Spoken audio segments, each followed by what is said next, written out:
মাত্র 2 মাসেই সম্পর্ক ভাঙার মুখে। অভিষেক শার্লির রহস্যময় পোস্টে চাঞ্চল্য। বিস্তারিত জানতে ভিডিওটি দেখুন। টলিপাড়ায় ফের বিচ্ছেদের গুঞ্জন। এবছরই এপ্রিলের 29 তারিখ 7 পাকে বাধা পড়েছিলেন জনপ্রিয় জুটি শার্লি মোদক ও অভিষেক বসু, কিন্তু মাত্র 2 মাসের মাথায় তাদের সোশ্যাল মিডিয়া পোস্টে দেখা গেল ধোঁয়াশার ছায়া। অভিষেক লেখেন, কিছু জিনিস মন ভেঙে দেয় কিন্তু চোখ খুলে দেয়, আর শার্লির পোস্ট, কিছুই চিরস্থায়ী নয়।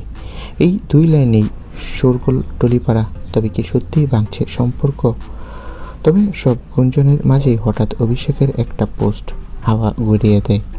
এই কারণেই আমি আমার প্রেমিকাকে বিয়ে করেছি, পাশে শার্লিকে মেনশন, আর শার্লিও সেই স্টোরি ভাগ করে নেন।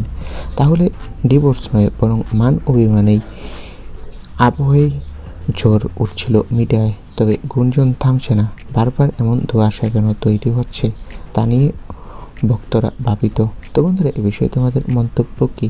কমেন্ট করে জানাও। ধন্যবাদ সকলকে।